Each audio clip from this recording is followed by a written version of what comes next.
Buku yang ada di tangan saya ini adalah buku Ratib Al-Haddad, iaitu susunan doa-doa, bacaan-bacaan yang berupa ayat-ayat suci Al-Quranul Karim, istighfar, tahmid, tahlil, hauqalah dan sebagainya yang disusun oleh Al-Imam Abdullah bin Alawi Al-Haddad.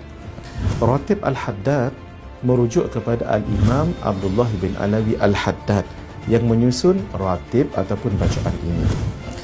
Ratib Al-Haddad dia sebut juga dengan Ar-Ratibus Syahir, ratib yang sangat terkenal. Kenapa? Satu, kerana Al-Imam Al-Haddad juga menyusun bacaan-bacaan yang lain, tetapi yang paling terkenal ratib ini. Yang kedua, kerana ratib ini diamalkan oleh ramai orang di dunia ini daripada dulu sampai sekarang. Kelebihan Ratib Al-Haddad ini sudah banyak sekali diperkatakan oleh para alim ulama. Dengan dimakbulkan doa oleh Allah, dimudahkan urusan, terselamat daripada bala bencana dengan izin Allah, diberikan kemudahan dalam sesuatu urusan, dan lebih spesifik para ulama mengatakan jika kita ingin mendapat husnul khatimah, maka lazimkanlah membaca Ratibul Haddad ini. Disertakan di sini juga sedikit tentang riwayat hidup Imam Al-Haddad rahimahullahu rahmatan wasi'ah, tulisan beliau, akidah beliau, kesungguhan beliau dalam berdakwah dan pujian ulama terhadap beliau, masyayikh dan kitab dan karangan beliau, serta kata-kata yang boleh kita ambilkan hikmah dan pengajaran daripadanya. Inilah dia kitab yang kecil tetapi manfaat yang sangat besar dan memberi kebaikan kepada kita insya-Allah di dunia ini, juga untuk kebaikan di hari akhirat insya-Allah.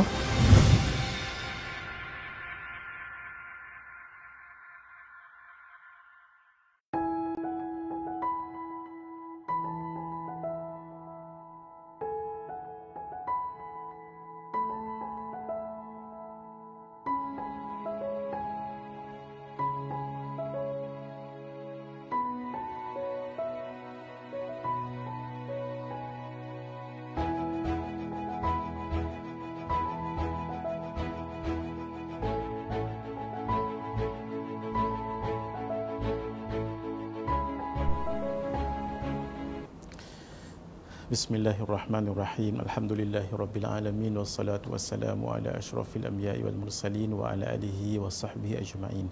Subhanaka la ilma lana illa ma 'allamtana innaka antal alimul hakim. Rabbi shrah lana sudurana wa yassir lana umurana wahlul 'uqdatan min alsinatina yafqahu aqwalana wa la hawla wa la quwwata illa billahil aliyyil azim wa la hawla wa la quwwata illa billahil aliyyil azim wa la hawla wa la quwwata illa billahil aliyyil azim. Allahumma barik lana fi hadha syahr Sya'ban wa ballighna Ramadan wa a'inna 'ala as-siyami wal qiyami wa ghaddil basari wa hifdzil lisani wa qira'atil Qur'an ya Rahimu ya Rahman ya Karimu ya Mannan. Wa sallallahu ala sayyidina Muhammad wa ala alihi wa sahbihi ajma'in walhamdulillahi rabbil alamin. Assalamualaikum warahmatullahi wabarakatuh. Alhamdulillah, sidang penonton yang dirahmati Allah Subhanahu wa taala. Kembali kita mengaji kitab ringkasan fiqh puasa. Pada hari ini kita terus masuk pada tajuk rukun puasa yang ada kitab di rumah pada muka surah 10. Rukun puasa ada dua, iaitu niat setiap malam sepanjang bulan Ramadan. Yang kedua, meninggalkan perkara yang membatalkan puasa. Nanti kita lihat ada di kalangan ulama yang mengatakan ada 3 rukun. Satu lagi iaitu orang yang berpuasa. Ini disebut di dalam kitab Safinatun Najah dan kitab-kitab yang lain. Ini dikiaskan kepada jual beli. Rukun jual beli mesti ada penjual, mesti ada pembeli barang, akad dan sebagainya. Maka kena ada dulu penjual ataupun dan pembeli, barulah hukum jual beli itu sah. Demikianlah dalam puasa dikiaskan. Kena ada orang yang berpuasa itu baru jadi namanya puasa. Begitu ya, dibahas sebahagian ulama. Tapi kebanyakan kitab mengatakan cuma 2 sahaja. Mari kita lihat Yang pertama sekali, niat setiap malam sepanjang bulan Ramadan. Ini adalah untuk puasa wajib sahaja. Kalau puasa sunat, untuk kesempurnaan berniat pada waktu malam. Itu namanya tabyid. Kalau tak berniat pada waktu malam, boleh tak berniat esoknya? Jawabnya boleh. Umpamanya selepas subuh, baru kita berniat. Tapi syarat dalam mazhab kita Asy-Syafi'i dua. Satu, belum makan dan belum minum, dan tidak lagi melakukan perkara-perkara yang boleh membatalkan puasa. Satu. Yang kedua, hendaklah ketika berniat itu belum masuk zuhur lagi. Kalau sudah masuk zuhur, itu bermakna tidak boleh lagi untuk berniat solat puasa sunat sekalipun. Nanti kita akan lihat perbahasan dalam mazhab Hanafi. Mazhab Hanafi, kalau puasa wajib sekalipun boleh. Kalau tak berniat malam, boleh lagi berniat pada siang harinya. Syaratnya macam puasa sunat bagi mazhab Syafi'i kita tadi. Jangan makan dan minum dan melakukan perkara-perkara yang boleh membatalkan puasa, dan belum lagi sampai waktu zuhur. Kalau sampai waktu zuhur, itu bermakna tak boleh dah untuk berniat puasa sunat ataupun puasa wajib. Untuk puasa tabyid itu, berniat puasa malamnya itu adalah puasa wajib. Apa dia puasa yang wajib? Kita kembali balik yang kita mengaji hari itu. Sama-sama hadirin, siapa yang ada kitab, buka muka surat 7. Muka surat 7, kita dulu bicarakan hukum-hukum puasa kan. Yang paling kiri sekali adalah wajib. Di bawah kategori wajib ada 6. Ada 6 puasanya itu. Maka yang puasa Ramadan, puasa qada, puasa nazar, dan yang wajib yang lain, puasa kafarah, semuanya itu wajib berniat bila? Pada waktu malam hari. Yang dikatakan malam itu apa dia? Nanti kita akan bicarakan sebentar lagi insya-Allah. Jadi puasa wajib yang ada 6 disenaraikan dalam nota kita ini, wajib berniat pada waktu malam. Kalau puasa sunat, sempurnanya pada waktu malamnya itu. Tapi bukan wajib. Sehingga kalaupun tak berniat pada waktu malam, siang pun boleh, tapi dengan 2 syarat yang kita sebutkan tadi itu. Itu satu. Yang kedua, wajib ta'yin. Ta'yin menentukan apa puasa itu. Puasa Ramadan kah? Puasa nazar kah? Puasa qada kah? Puasa kafarah kah? Itu wajib disebut. Maksudnya dalam niat. Ketika menyebutnya dalam mazhab kita Asy-Syafi'i, at-talaffudzu bin niyyati qubaila kulli ibadatin mustahabbun. Dalam mazhab kita Asy-Syafi'i ada kaedah melafazkan niat untuk mana-mana ibadah sebelumnya sedikit. Solat sebelum solat dengan usalli, puasa dengan nawaitunya, tawaf dengan niatnya, dan semua sekali itu sunat dalam mazhab kita Asy-Syafi'i, at-talaffuz itu. Maka kalau kita buat, insya-Allah dapat pahala, sebab yang dikatakan sunat itu ma yuthabu fa'iluhu wa la yu'aqibu tarikuhu. Sesuatu yang dibuat dapat pahala, dan kalau ditinggalkan tidak berdosa. Kalau tidak ta'yin dengan Ramadan, dengan nazar, dengan kafarah contohnya, maka puasa tadi tidak sah niatnya tadi itu. Bukan puasanya, niat tadi tidak sah. Bila tidak sah, macam mana? Jangan terus tak puasa. Niat lagi sekali. Macam tu. Contohnya kan, kalau kita solat tidak berniat, dalam hati kita tidak berniat, maka niat sekali lagi. Begitu. Ataupun contoh yang lain, ketika kita sujud. Bila sujud, sesuatu yang menghalang di tempat kita sujud, maka hukumnya tidak sah sujud itu. Bukan tidak sah solat itu. Ketika kita sujud, umpamanya telekung ataupun kain yang kita pakai ditiup oleh angin. Lalu angin itu pun meniup tudung ataupun telekung kita tadi itu, lalu terhampar di tempat kawasan kita sujud. Kita pun sujud di atas hamparan telekung ataupun kain. Ketika itu sujud tadi itu tidak sah, bukan solat yang tidak sah. Itu harus dibezakan. Sujud tadi tidak sah, apa yang harus dibuat? Dua cara. Sama ada kita bangkit lagi dan alihkan kain ataupun tudung tadi, atau ketika kita sujud angkat sedikit, tarikkan kain dan sujud lagi, barulah sujud yang kedua itu sah. Jadi sujud yang tadi, yang mula-mula tadi tidak sah, harus dibedakan hadirin ya. Maksudnya kalau tidak ta'yin maka tidak sah niat. Macam mana harus dibuat? Jangan terus tidak puasa, patah balik buat niat balik. Itu yang disebutkan sebagai ta'yin. Tidak wajib ta'arud. Kan dalam niat dalam niat solat umpamanya ada qasad, ta'arud, ta'yin. Apa dia qasad? Sahaja aku. Yang kedua ta'arud fardu. Yang ketiga ta'yin. Ta'yin tu solat apa? Zuhur ke, asar ke? Kalau qabliyah, qabliyah ke, ba'diyah ke? Itu kena wajib ada dalam niat. Tapi ta'arud, walaupun puasa ini puasa fardu, tidak wajib kita sebut fardu ataupun wajib. Sahaja aku puasa esok hari, puasa fardu Ramadan, tak wajib sebut fardu. Sebut Ramadan sahaja, itu namanya ta'yin. Kalau ta'arud tu fardu, tak sebut pun tak mengapa juga. Baik, kenapa? Kata ulama, kerana memang puasa itu untuk orang yang baligh, yang berakal, yang mukallaf kita sebut semalam, memang untuk orang yang sudah baligh. Mana tu taklif tadi tu? Bermakna memang orang yang dah baligh dia mesti puasa, dan puasa itu puasa fardu Ramadan. Jadi tidak sebut fardu pun, itu memang sudah puasa fardu. Berbeza dengan solat. Solat fardu wajib sebut fardu. Kenapa? Kadang-kadang orang yang solat, walaupun dia baligh dan dia solat, tak semestinya solat itu solat fardu. Kita bagi contoh ya. Solat fardu zuhur, itu fardu kan? Usalli fardu zuhri 4 rakaatin, adaan imaman ataupun makmuman lillahi ta'ala. Tetapi yang namanya ibadah solat, tidak semestinya orang itu solat fardu. Contoh, dia telah solat subuh umpamanya. Lepas dia solat subuh, kemudian ada jamaah yang lambat datang, lalu dia join lagi solat subuh tadi tu. Solat tadi namanya solat mu'adah. Solat yang diulang lagi.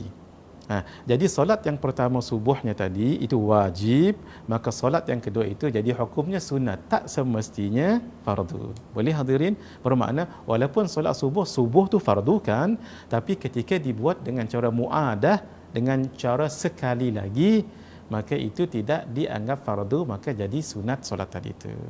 Sebab itulah puasa tidak perlu sebut fardu, memang sudah fardu. Puasa Ramadan itu memang sudah fardu, tetapi solat fardu kena sebut fardu. Kenapa? Sebab kadang-kadang walaupun nama dia solat zuhur yang 5 itu, subuh, zuhur, asar, maghrib dan isyak, kadang-kadang walaupun solat yang 5 itu tapi statusnya menjadi sunat. Contohnya solat muadah tadi itu. Sebab itu di dalam niat tidak perlu sebut fardu Ramadan. Kalau nak sebut Ramadan, fardu Ramadan, na'am, tetapi tidaklah wajib menyebut ta'arud ataupun fardunya itu. Baik.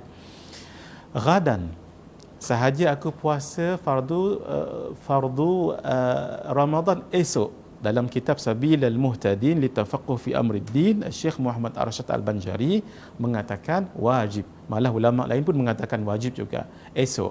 Kenapa? Sebab kita berniat malam esoknya kita nak puasa. Tetapi kalau kita taklid pada mazhab Maliki yang berpuasa sebulan-bulan penuh, maka tak perlu sebut esok. Sebab yang namanya sebulan itu dalam bulan ada esoknya. Kan dalam bulan 29 ataupun 30 hari kan ada esok harinya itu. Tapi kalau kita tabyid pada waktu malam tu, maka wajib kita sebut esok. Kerana kita berniat satu-satu tu. Naam. Baik, sekarang kita bincangkan bab niat lagi, tetapi tabyid, yang dikatakan tabyid ataupun pada waktu malam. Ini mengikut ulama-ulama mazhab Syafi'i, mazhab Maliki dan mazhab Hambali. Adapun mengikut mazhab Hanafi, sudah kita sebutkan tadi, tidak wajib tabyid.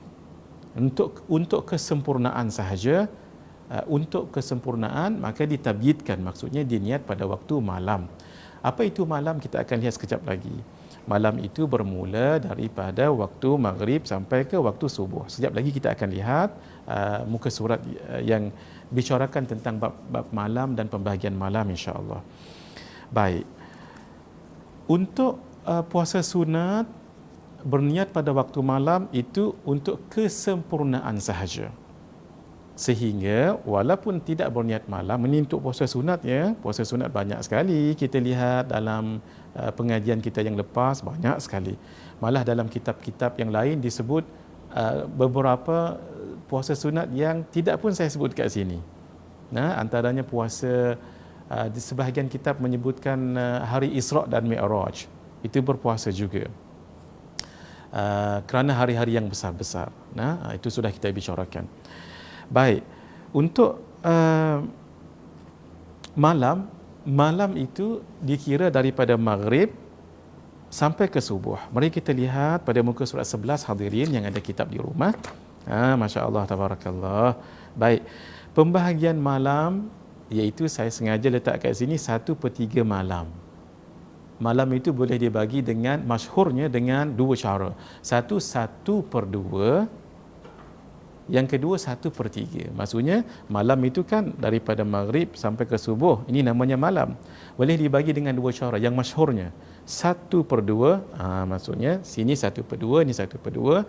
Satu lagi 1/3. 1/3, 1/3. Dua-dua saya letak dekat sini ni. Inilah letaknya, Masya Allah, pentingnya belajar matematik sebab dia ada kaitan dengan ibadah supaya tahqiq ibadah kita itu benar, ibadah kita itu betul seperti yang dituntut oleh syarak, seperti yang difaham oleh para alim ulama. Kita bagi contoh, kenapa perlu tahu malam ada pembahagian 1/2, ada 1/3? Sebab ada kaitan dengan ibadah, macam ibadah yang kita nak bicarakan sekarang, ibadah puasa. Saya nak jelaskan sedikit, takut ada yang mungkin kurang jelas. Yang kita bicarakan bab puasa ni termasuk puasa bulan Ramadan dan puasa di luar Ramadan, hadirin. Bukan maksudnya kalau kita bicarakan bab puasa, ni untuk puasa Ramadan saja ke? Tak. Puasa Isnin Khamis pun termasuk. Puasa hari-hari putih termasuk. Puasa hari-hari hitam termasuk. Semua puasa lah yang kita bicarakan ini. Cuma bila kita khususkan dalam bab yang wajib Ramadan, sekarang ni kan kita nak menghadapi Ramadan. Sebab itu kita bicarakan bab Ramadan. Sebab itu hadirin, saya nasihatkan membeli buku-buku yang berkaitan dengan puasa jangan waktu Ramadan saja, tidak. Buku-buku tentang puasa itu melibatkan juga puasa walaupun di luar lain daripada bulan Ramadan. Rukun-rukun puasa sama, bulan-bulan lain pun rukun puasanya juga sama dengan puasa Ramadan. Yang membatalkan puasa ya sama, walaupun kita puasa pada bulan umpamanya bulan Rabiul Awal, Rabiul Akhir umpamanya, hari-hari putihnya, hari-hari hitamnya sama, rukunnya sama, syarat-syarat sahnya sama. Begitu. Cuma dalam perbahasan yang tertentu, ini khas untuk Ramadan. Ini khas untuk yang wajib. Ini khas untuk yang sunat macam kita bicarakan sekarang ini. Sebab itu buku-buku yang berkaitan tentang puasa itu relevant. Tidak semestinya menunggu Ramadan baru kita nak beli buku tu, ataupun barulah kita nak belik-belik tentangnya. Tidak ya. Cuma specialnya Ramadan ini kan ini ketua pada seluruh puasa yang lain ya. Kalau salawat kan ada ketuanya. Apa dia ketua salawat? Itu salawat Ibrahimiyah. Istighfar ada ketuanya. Apa dia ketua istighfar? Sayyidul istighfar, Allahumma anta rabbi, sebagainya. Puasa pun begitu. Ketua pada seluruh puasa adalah puasa Ramadan, kerana puasa inilah yang Allah wajibkan sepenuh-penuh di bulan Ramadan. Baik, kembali. Malam kita kena tahu pembahagian 1/2. Mari kita lihat kitab kita ni pada muka surat 10, tuan-tuan dan puan-puan. Hadirin lihat tak, di tengah-tengah tu tengah malam. Kita bagikan begitu, tengah malam. Kenapa kena tahu tengah malam?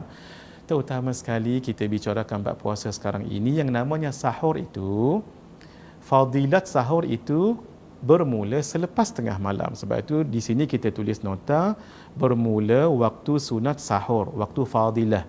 Waktu fadilahnya dapat fadilat lah yang Nabi sebut tentang fadilat sahur, tasahharu fa inna fi suhuri barakah. Hendaklah kamu bersahur kerana makan sahur itu ada keberkatannya. Innallaha wa malaikatahu yusalluna 'alal mutasahhirin. Sesungguhnya Allah dan para malaikatnya bersalawat, maksudnya memberi rahmat kepada orang-orang yang bersahur. Bila tu? Bermula selepas tengah malam. Bermakna mana-mana makanan yang dimakan sebelum tengah malam tak nama sahur. Contohlah, kita ambil mudah-mudah ya. Tengah malam itu bermula pukul 12. Katalah orang itu makan sahur pukul 11. Sebenarnya tak nama sahur lagi tu. Sebab sahur bermula selepas pukul 12 dan selepasnya itu. 12 1 minit ataupun 12 1 saat, itulah dia bermula sahur. Jadi fadilat-fadilat sahur itu cuma akan didapatkan kalau bermula waktunya. Mula waktunya adalah selepas tengah malam. Sebab itu kalau katalah tengah malam tu pukul 12, pukul 11 tak nama sahur lagi, pukul 11.30 tak nama sahur lagi. Tak dapat pahala sahur, ya tak dapat. Makan begitu sahajalah kalau niat yang baik. Dapat niat yang baik begitu. Tapi fadilat sahur yang disebut dalam hadis dan riwayat-riwayat hanya bermula berselepas tengah malam. Itu penting tu hadirin. Tetapi kena kita tahu juga 1/3 malam. Tuan-tuan tengok kan yang kita buat kat sini, 1/3 malam yang awal, 1/3 malam yang tengah, kedua, 1/3 malam yang akhir.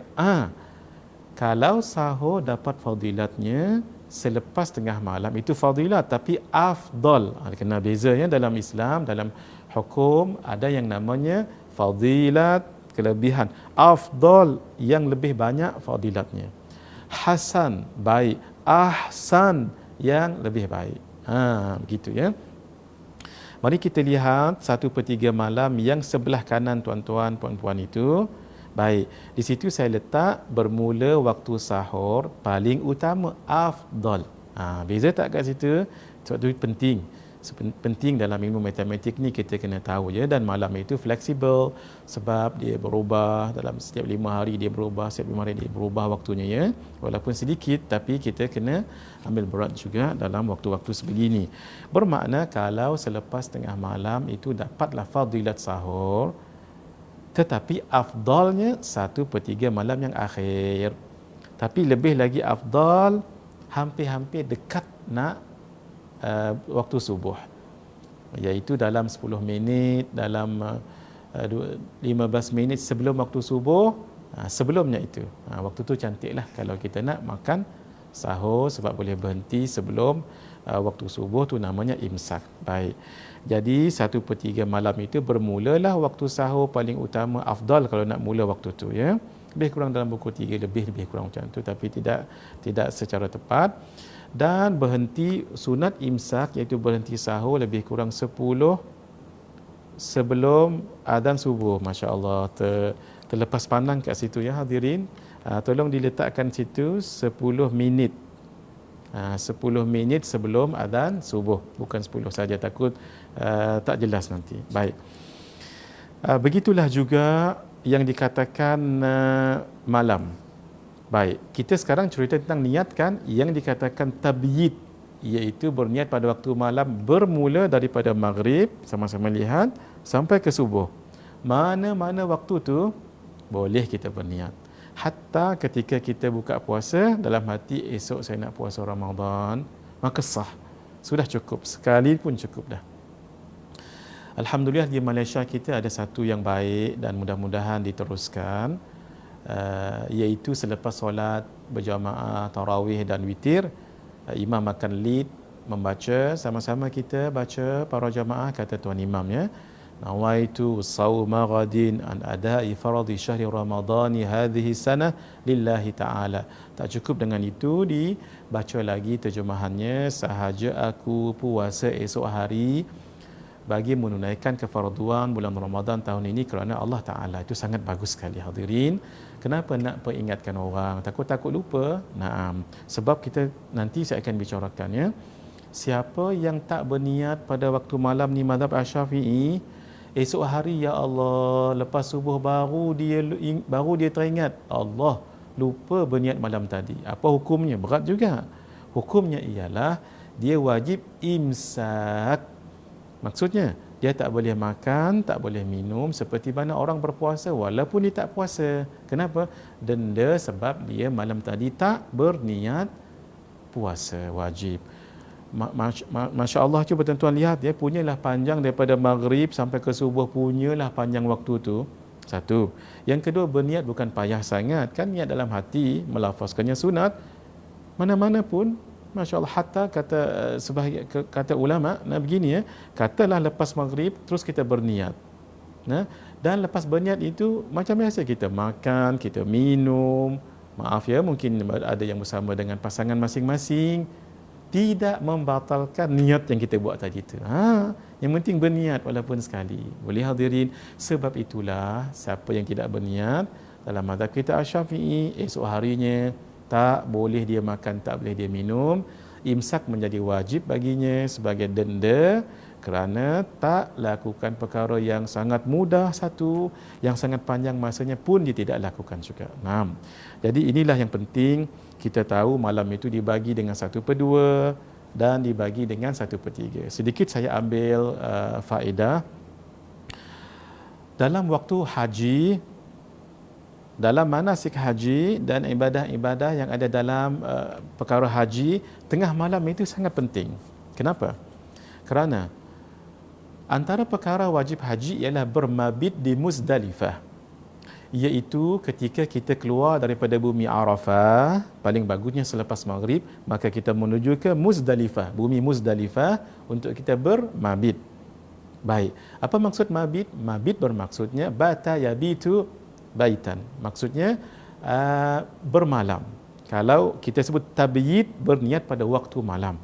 Kalau mabit, iaitu berada di situ pada waktu malam, berada sebentar dengan qadar subhanallah.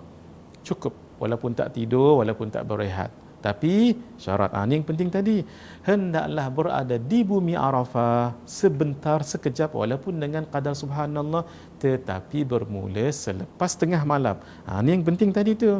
Katalah kita katakan tadi pukul 12 itu tengah malam, ya. Jadi orang yang sampai di situ di Muzdalifah katalah awal sekitar pukul 10. Bolehkah terus dia pergi ke Mina nanti? Jawabnya tidak boleh. Dia kena berada di bumi Muzdalifah paling kurang berapa jam? Paling kurang 2 jam 1 saat. Kenapa 2 jam 1 saat? Dia kan tadi sampai pukul 10. Dia tak boleh terus pergi sebab dia belum dianggap sebagai bermabit lagi, belum masuk waktu lagi. Dia kena berada daripada 10 sampai pukul 12 1 saat. 12 1 saat, pukul 12, itu maka 1 saat tu bermulalah waktu mabit. Ketika itu kalau dia berada pukul 12 1 saat terus dia pergi, maka itu sudah memadai. Jadi pentingnya tahu pembahagian malam itu, ya. Kalau dalam ibadah mabit di Muzdalifah, kalau dia sampai pukul 10 contohnya, tak boleh terus pergi, berehat situ sampai 2 jam dulu, sampai pukul 12, dan berehat 1 saat lagi, 12 1 minit, barulah dia terus pergi ke Mina. Itulah pentingnya hadirin kita tahu 1/3 malam. Sedikit juga saya nak imbaukan supaya ada kefahaman di sini. Tahajud pada waktu malam itu yang paling afdal 1/3 yang akhir tadi, sama dengan waktu sahur, sama saja hadirin. Kita tahajud selepas insya' boleh tak? Hukumnya boleh, tapi tidak afdal. Tahajud yang paling afdal adalah 1, selepas bangkit daripada tidur. 2, waktu 1/3 malam ni sama seperti kita sahur ni, sama. Sebab itu penting tahu 1/3 malam. Dan satu lagi yang terakhir untuk kita faham perkara ini, Isra' dan Mi'raj berlakunya bila? Waktu malam, betul. Tetapi Allah sebutkan lailan, bukan lailatun ataupun lailatan. Subhanalladzi asra bi'abdihi lailan. Lailan tu maksudnya sebahagian malam. Kalau lailatan atau lailatun, sepenuh malam. Ketika Allah menyebutkan tentang Lailatul Qadar, inna anzalnahu fi lailatul qadar, bukan lail qadar. Kenapa? Kalau disebut lailah, sepenuh malam, maksudnya Lailatul Qadar itu bermula daripada maghrib sampai ke subuh. Mana-mana orang yang dapat berbuat amal ibadat dalam waktu tadi tu sepenuh malam ni, pahalanya seperti mengerjakannya 1000 tahun. Masya Allah, tabarakallah. Ini nak tunjukkan Allah itu sangat kasih, sangat sayang kepada umat Nabi Muhammad sallallahu alaihi wasallam. Sebab itu tidak digunakan inna anzalnahu fi lailil qadar, tidak. Tapi inna anzalnahu fi lailatul qadar. Sebab lailah maksudnya sepenuh malam. Seolah-olah Allah nak bagi tahu, wahai umat Muhammad, kasihnya aku padamu sehingga seawal maghrib sampai ke subuh itu semua pahalanya 1000 tahun. Ya Allah, Allahu arhamur rahimin. Tetapi dalam bab Isra' dan Mi'raj Allah tidak sebut subhanalladzi asra bi 'abdihi lailatan, tidak. Tetapi subhanalladzi asra bi 'abdihi lailan. Kenapa lailan? Beza. Lailan kata ulama sebahagian malam. Lailatan atau lailatun sepenuh malam. Kalau lailan a part of night. Kalau lailatun for the whole night. Macam tu. Jadi dari segi perkataan lailan kita tahu ia berlaku sebahagian malam, kata ulama. Lailatul Isra' Mi'raj itu berlaku pada 1/3 malam yang akhir. Al-Imam Ad-Daibai menyebut, Al-Imam Al-Busairi menyebutkan thumma yarudduhu minal 'arash qabla an yabrudal faraj. Kemudian Allah Azza wa Jalla mengembalikan Nabi daripada Arash ke bumi itu qabla ayyabrudal faraj, sebelum tempat pemaringan Nabi itu sejuk. Sebab itu ulama mengatakan ia berlaku cuma 30 minit sahaja, tak lebih daripada itu. Maksudnya sangat sikit.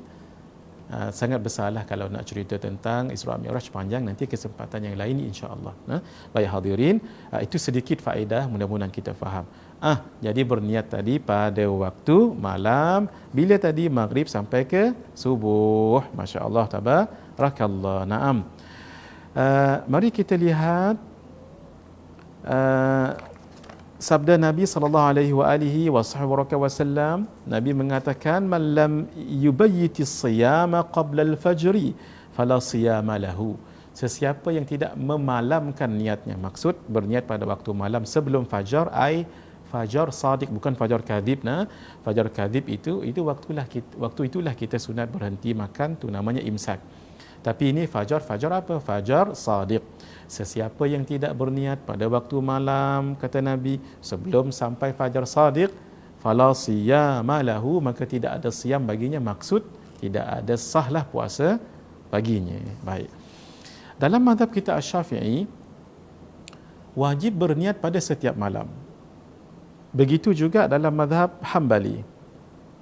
Kenapa hadirin? Dalam kitab Sabil al-Muhtadin litafaqquh fi amri din dan kitab-kitab yang lain juga disebut di dalam kitab Taqrirat As-Sadidah, kerana ilahnya adalah puasa itu adalah satu ibadah yang tersendiri yang tidak bercampur dengan hari-hari lain. Ia hanya setiap hari itu satu. Itu namanya ibadah mustaqillah. Setiap hari itu puasa, setiap hari itu puasa, setiap hari itu puasa. Bermakna setiap hari ada satu set puasa, satu package puasa, begitu bahasa mudahnya. Esok puasa juga, esok puasa juga. Sebab itu dipanggil ibadah yang mustaqillah. Setiapnya itu disebut tersendiri, ibadah yang tersendiri, yang terpisah-pisah, tak sama dengan hari ini dengan esok. Buktinya apa? Kalau puasa hari ini sah, belum tentu puasa esok hari sah, belum tentu. Kalau puasa hari ini sah, puasa esok sah, puasa lusanya batal. Yang batal tadi tidak mempengaruhi yang kedua awal tadi itu. Bukan bermakna hari ketiga dia batal, maka hari kedua pun batal juga yang semalamnya. Yang sebelum tu lagi batal juga. Tidak. Kenapa? Setiap hari itu ada ibadah yang tersendiri. Sebab itu ilahnya adalah setiap hari itu tersendiri, terpisah-pisah, yang dipanggil mustaqillah. Sebab itu setiap hari itu ada malamnya, setiap hari itu ada malamnya. Macam hari ini hari Jumaat, malamnya tu Hari ni Khamis kan, contoh.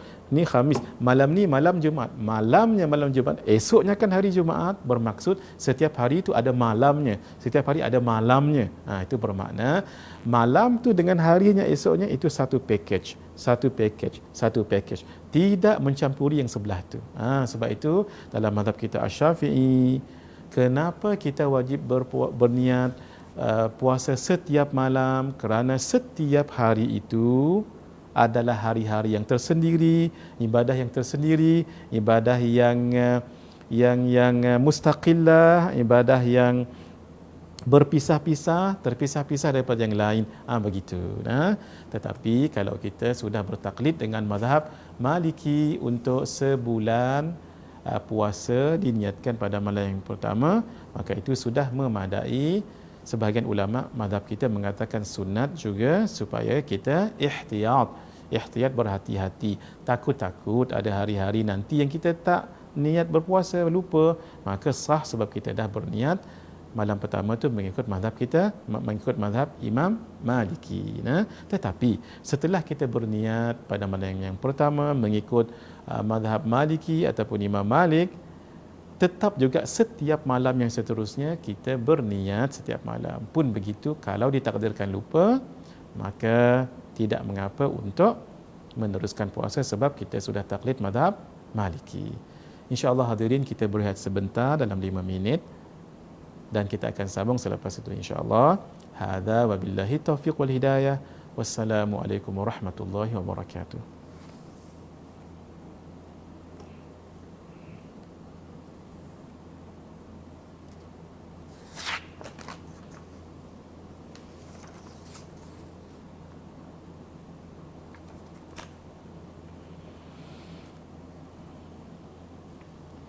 Sayyidina Ibnu Abbas radhiyallahu ta'ala anhuma, walaupun seorang ahlul bait, tetapi ketika mengaji dengan gurunya Sayyiduna Zaid ibn Thabit tidak pernah melanggar adab sehingga tak berani nak ketuk pintu rumah tuan gurunya. Dan ketika gurunya nak naik kenderaan kuda, beliau ternyata di belakang kuda itu, bukan di hadapan. Dan ketika turun gurunya daripada tunggangan, ternyata gurunya itu mencium tangan Sayyidina Ibnu Abbas radhiyallahu taala anhuma. Itu adab yang tuan-tuan nanti akan baca di dalam kitab ini. Demikian Al-Imam Abu Hanifah An-Nu'man, Imam Hanafi, subhanallah, seorang imam madhab dan seorang yang zuhud, beliau tidak pernah melunjur kaki menghadap ta'ala ke arah rumah gurunya Hammad bin Sulaiman, walaupun jauh rumah beliau dengan rumah gurunya lebih kurang 7 sikak, 7 jalan yang lurus, kita boleh katakan barangkali 7 kilometer. Berada di rumah sendiri tapi tidak melunjurkan kaki menghadap ke arah rumah gurunya, iaitu gurunya Hammad bin Sulaiman. Kenapa? Menjaga adab. Demikian nanti kita melihat dalam buku Fatashabbahu ini, Imam Syafi'i tidak berani ketika membuka kitab di hadapan gurunya dengan cepat. Ternyata beliau membuka dengan perlahan-lahan, takut nanti suara helaian kertas yang dibuka itu didengar oleh gurunya Imam Malik rahimahumallahu ta'ala rahmatan wasi'ah. Itu adalah antara kisah-kisah yang sidang pembaca budiman nanti akan telusuri di dalam kitab terbaru ini, Fatashabbahu. Teladanilah mereka, iaitu ulama-ulama dan para imam yang telah menunjukkan suri tauladan yang sangat baik untuk diikuti dalam mencari ilmu pengetahuan, sabar dan dalam keadaan begitu gigih mengajar dan menulis. Dan bukan itu saja hadirin, kita akan lihat nanti kisah-kisah, umpamanya 10 kisah ketinggian adab penuntut ilmu. Sangat penting sekali supaya ilmu itu dapat didapati dengan penuh keberkatan. 5 kisah kesungguhan para ulama menuntut ilmu, 10 kisah para ulama yang sanggup hidup bujang kerana ilmu, 15 kisah para ulama menghargai waktu, 20 kisah kesungguhan para ulama membaca dan menalaah kitab, 15 kisah kesungguhan para ulama mengarang kitab, 5 kisah kesungguhan para ulama mengajar ilmu, 5 kisah ulama menghormati ulama lain, 5 kisah keunggulan ilmu para ulama dan 5 kisah kebijaksanaan ulama. Buku ini sebenarnya sangat perlu, malah mesti dimiliki oleh setiap penuntut ilmu.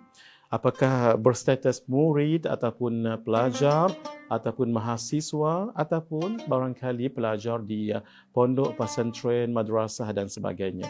Wajib miliki buku ini supaya kita dapat meneladani bagaimana adab para ulama dahulu menuntut ilmu, mengajar, mengarang, menghormati ulama lain dan sebagainya. Dan kita sarankan kepada para masyayikh, kepada guru, para asatidah, ustazat dan siapa pun yang mengajar sangat bagus untuk di selang-selang ataupun sebelum membaca kitab ataupun mengajar untuk diselitkan kisah-kisah sebegini ataupun dibaca supaya semua dapat manfaat terhadap kisah-kisah dalam kitab ini. Semuanya kisah kerana kisah itu adalah pengalaman. Pengalaman adalah guru yang sangat bagus dan ia sangat baik untuk kita teladani kerana ia benar-benar terjadi walaupun ia sudah berlalu zamannya tetapi tetap relevan sampai sekarang ini. Milikilah buku Fatashabbahu.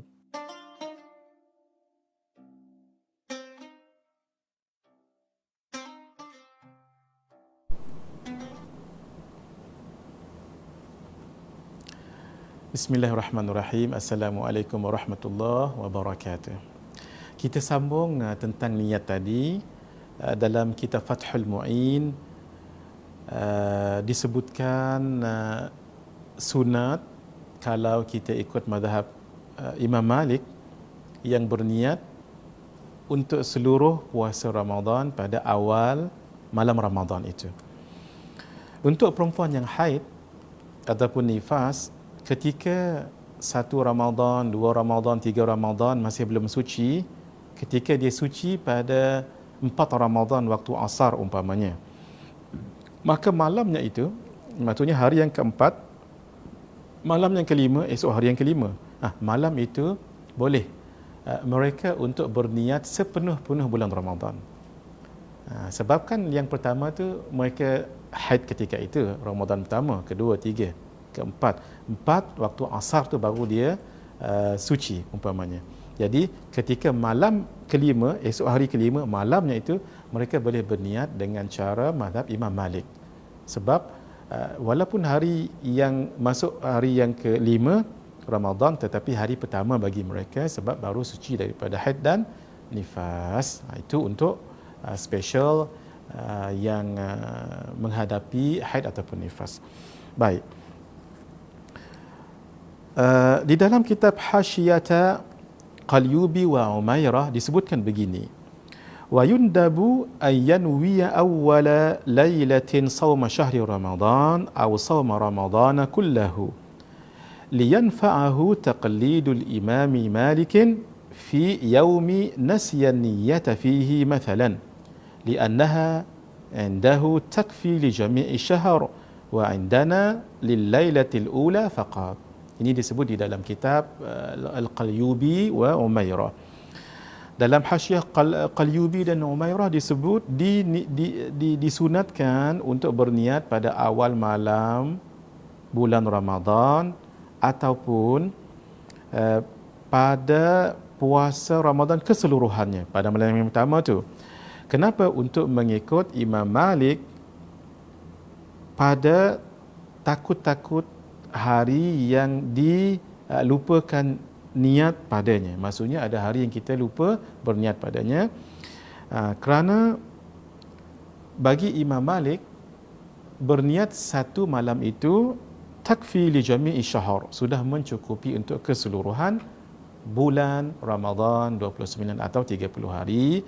Dan wa indana lil lailatil ula faqat, maka untuk kita yang pertama itu adalah setiap hari yang pertama, malam yang pertama itu untuk kita mengikut Imam Malik rahimahullahu taala rahmatan wasi'ah. Jadi sebahagian ulama kita mengatakan harus, sebahagian ulama kita mengatakan, kebanyakannya mengatakan sunat. Kenapa sunat mengikut Imam Malik dalam bab puasa, dalam bab niat pada malam yang pertama? untuk puasa keseluruhannya. Kenapa? Ihtiyatan, berjaga-jaga. Kalau ada hari-hari yang kita lupa niat ataupun malam yang kita lupa niat, maka dianggap sah. Mari kita lihat bagaimana niat itu yang sudah kita tulis di sini, iaitu niat pada muka surat, lafaz niat muka surat 12 dan pada muka surat 13. Sama-sama hadirin, dalam mazhab kita Asy-Syafi'i, berniat itu wajib, tetapi melafazkan niat itu hukumnya adalah sunat. Baik. Niat paling sempurna muka surat 12 sama-sama. Niat paling sempurna ialah melafazkan dengan lisan, dengan lidah, dan menghadirkan di dalam hati lafaz nawaitu sauma ghadin an adai fardhi syahri ramadana. Di sini kita nak perbetulkan di sikit ini tersilap baris, walaupun sebahagian ulama mengatakan ramadana, tetapi yang lebih tepat adalah ramadani.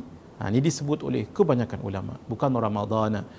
Walaupun biasa kita sebut daripada kecil, kalau saya hafal daripada kecil memang itu nawaitu sauma ghadin an ada'i fardhi syahri ramadana hadhihi sanata lillahi ta'ala, hadhihi sanati lillahi ta'ala. Biasa kita dah hafal macam tu, tetapi yang lebih tepat bukan ramadana tapi ramadani. Kenapa? Ramadana itu isim munsarif yang dia mesti dibariskan atasnya selalu, tetapi ketika dia diidhafahkan kepada perkataan selepasnya, iaitu hadhihi sanah, dia akan jadi mudhafun ilaih.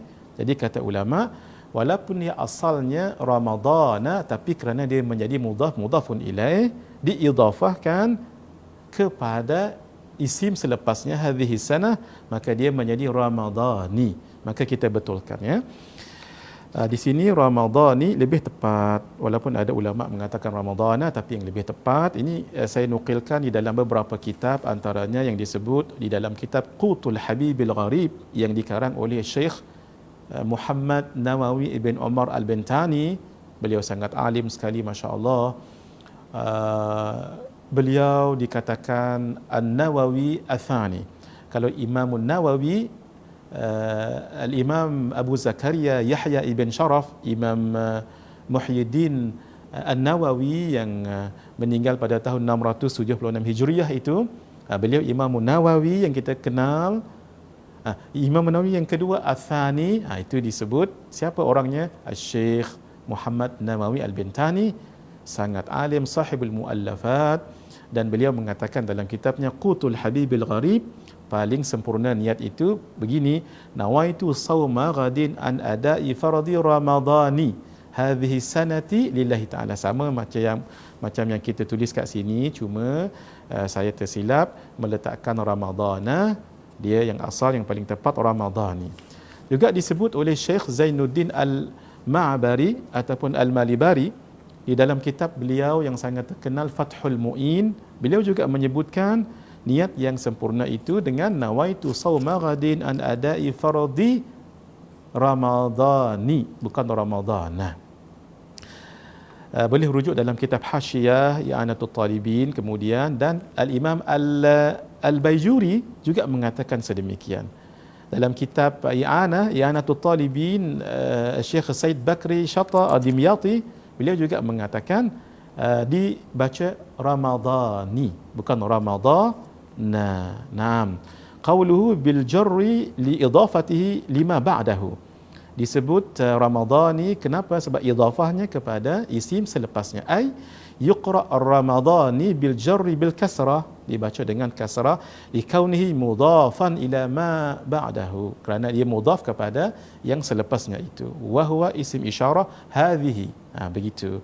Jadi tidaklah salah dan tidak membatalkan niat sekalipun kalau kita baca ramadana, tapi kita bicarakan juga dari segi fiqh dan dari segi nahwunya, yang lebih tepat adalah ramadani, bukan ramadana. Baik. Nawaitu sauma ghadin an ada'i fardhi syahri ramadani hadhihi sanati lillahi ta'ala. Sahaja aku berpuasa esok hari bagi menunaikan fardu bulan Ramadan pada tahun ini kerana Allah Ta'ala. Tanbih maksudnya jaga-jaga, ambil perhatian. Bacalah lafaz niat ini sambil berniat di dalam hati, kerana membacanya sunat, dapat satu pahala. Dalam hati kan wajib, dapat lagi pahala yang lain pada setiap malam bulan Ramadan. Baik, tuan-tuan, puan-puan yang dirahmati Allah, mari kita lihat muka surah 13. Baik, sudah. Boleh, jaiz. Kerana sebahagian ulama mengatakan jaiz, sebahagian lagi mengatakan sunat. Mengikut mazhab Maliki untuk berniat berpuasa sebulan penuh pada bulan Ramadan dengan mana-mana lafaz di bawah. Kita ambil paling kiri dahulu ya, yang paling kiri bacanya nawaitu sauma syahri ramadana kullihi hadhihi sanati lillahi ta'ala. Sahaja aku berpuasa pada bulan Ramadan sepenuhnya pada tahun ini kerana Allah Ta'ala. Jadi nawaitu sauma syahri ramadani juga ya, bukan ramadana kullihi hadhihi asanati lillahi ta'ala. Satu, boleh juga dengan cara ini, nawaitu sauma ghadin an adai fardhi syahri ramadani hadhihi asanati lillahi ta'ala. Sahaja aku berpuasa esok hari bagi menunaikan fardu bulan Ramadan sepenuhnya pada tahun ini kerana Allah Ta'ala. Boleh.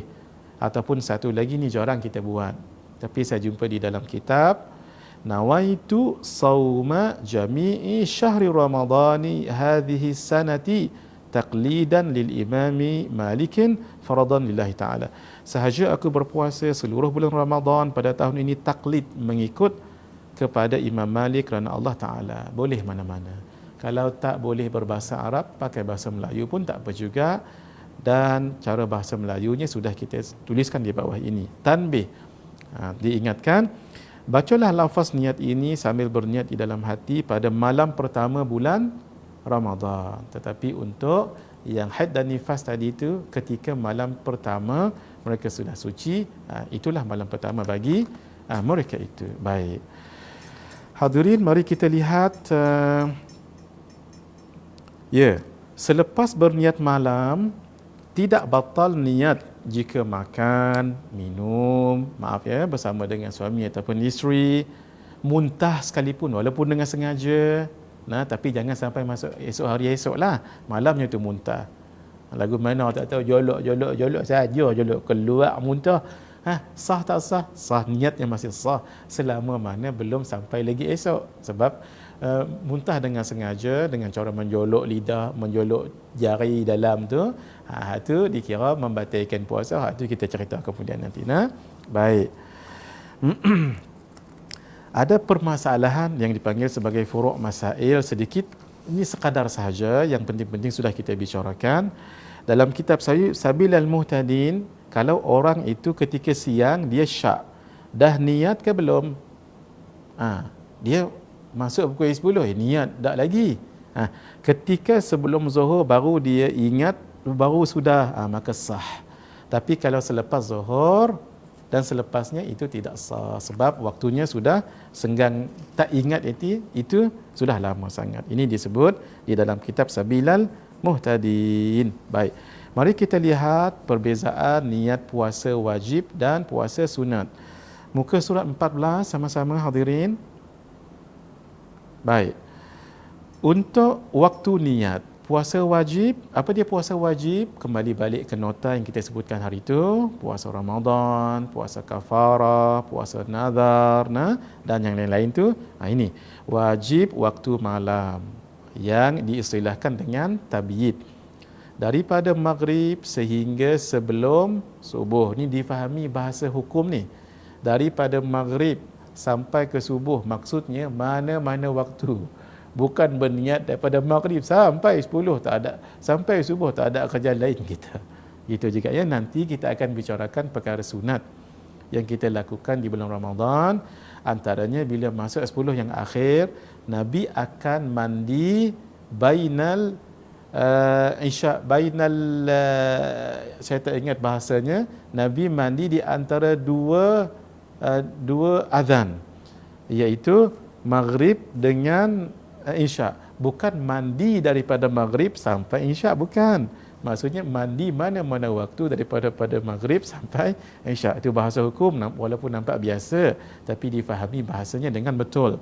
Jadi berniat pun begitu juga daripada maghrib mana-mana waktunya sampai sebelum subuh. Tapi untuk puasa sunat daripada maghrib sehingga sebelum zuhur. Tidak wajib waktu malam. Tapi kalau berniat waktu malam maka sempurnalah niatnya itu. Tapi tidak wajib. Mari kita lihat dari segi ta'yin, menentukan niat. Wajib ta'yin, contohnya puasa apa yang wajib tu? Puasa Ramadan, puasa qada, puasa kafarah, puasa nazar, yang lain-lain. Kalau puasa sunat tidak wajib ta'yin. Sahaja aku puasa esok cukup. Puasa apa tak payah sebut, kecuali ada kecuali ya. Puasa sunat yang ada waktu tertentu, seperti puasa hari Arafah. Kan puasa hari Arafah tu bukan semua hari, waktu tertentu sahaja. Satu. Puasa Isnin dan Khamis kan waktu tertentu tu, Selasa dah tak boleh dah, Rabu dah tak boleh dah. Jadi hendaklah ditakyinkan puasa apa tu esok. Walaupun sunat ditakyinkan wajib. Maghrib puasa hari Isnin ke, pada puasa hari Khamis ke, begitu ya, puasa hari Ashura ke, puasa hari Arafah ke, ini mengikut qaul mu'tamad disebut di dalam kitab Sabilal Muhtadin. Dan dari segi mengumpul niat puasa, untuk puasa yang wajib tidak boleh kumpulkan dua puasa fardu dalam satu niat. Contohnya hari ini kan hari Khamis. Maka saya pun berniat hari ini, saya berniat malam tadilah ya, aku berniat untuk puasa esok hari, untuk puasa qada dan puasa kafarah. Kan dua-dua ni fardu ni tak boleh. Jadi mesti hanya satu fardu sahaja. Tapi untuk puasa sunat boleh kumpulkan dua puasa sunat atau lebih dalam satu niat dalam sehari. Dalam istilah fiqh ni dipanggil indirajun niyyah, menyamakan niat, menyekalikan niat, menyatukan niat. Jadi dalam ini boleh kumpulkan dua puasa sunat atau lebih dalam satu niat dalam sehari. Contohkan hari ini hari apa? Hari ini hari Khamis. Maka saya berniat, saya hari ini nak puasa hari Khamis. Katalah hari ini 13 hari bulan, kata saja ya, ini bukan 13 dah ni.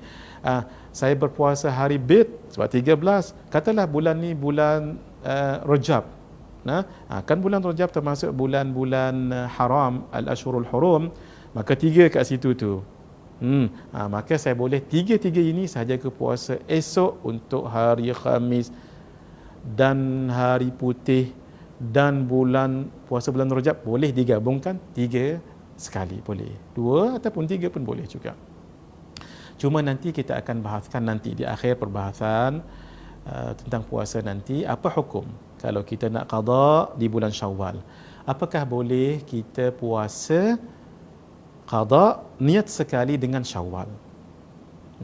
Itu saya akan tuntaskan nanti, saya akan detailkan nanti bila sampai waktunya. Tapi secara umum dahulu ulama khilaf. Ada yang mengatakan boleh, ada yang mengatakan tidak boleh. Yang mengatakan tidak boleh, kenapa? Sebab puasa fardu dengan puasa sunat kan berbeza, mana boleh campur-campur. Satu. Yang kedua, mengatakan boleh sahaja. Kenapa? Sebab puasa sunat itu kan kecil, fardu itu kan wajib, dan boleh dimasukkan yang kecil masuk ke dalam yang wajib. Itu salah satu kaedah. Contohnya orang yang mandi wajib dengan berwuduk. Itu ulama mengatakan setelah mandi wajib maka tak perlu berwuduk lagi, sebab mandi wajib itu adalah mandi hadas besar, mengangkat hadas besar. Kalau berwuduk itu adalah mengangkat hadas kecil, maka hadas kecil termasuk di dalam terangkat apabila sudah terangkat hadas besar. Cuma ada caranya nanti macam mana mandi, jangan terkena perut tapak tangan ketika mandi, jangan sampai kena di bahagian kemaluan, tu kita akan bicarakan kemudian. Tapi kaedahnya begitu, antara sebab ulama yang mengatakan boleh. Ada 2 pendapat, ada yang katakan boleh menggabungkan puasa qada Ramadan dengan Syawal 6, ada yang mengatakan tidak boleh. Ala kulli hal kita akan bicarakan kemudian nanti. Baik, mari kita lihat pada muka surat 15 hadirin. Ini disebut dalam Hasyiah I'anatul Talibin dan dalam kitab At-Taqrirat As-Sadidah muka surat 15, boleh niat puasa sunat selepas subuh. Ni untuk puasa sunat ni bukan wajibnya. Jika satu sebelum masuk waktu zuhur, Yang kedua, tidak melakukan perkara-perkara yang membatalkan puasa sejak masuk waktu subuh sehingga sebelum masuk waktu lohor, waktu zuhur. Itu sudah kita bicarakan. Naam. Sedikit perbahasan. Orang yang kalau berniat pada waktu malam, sudah kita bicarakan tadi ya. Kalau dia berniat sekali dengan fajar, katalah fajar masuk subuh, kita ambil mudah-mudah pukul 6. Lalu dia berniat puasa pada pukul 6 tu sekali dengan fajar, hukumnya tidak sah.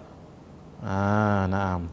Yang kedua, ketika dia syak berniat sebelum fajar atau selepas fajar, dah nak waktu fajar, ketika fajar tu dia berniat tapi syak, juga tidak sah. Sebab itu berniatlah seawal maghrib itu kita niat 2-3 kali pun tak mengapa, sebab dia bukan satu yang membatalkannya. Baik, sah jika sudah berniat kemudian dia syak, dia berniat tapi dia syak. Ketika dia berniat itu, dia sudah berniat kemudian dia syak, sudah fajar ataupun belum, maka sah, sebab asal malam itu masih malam.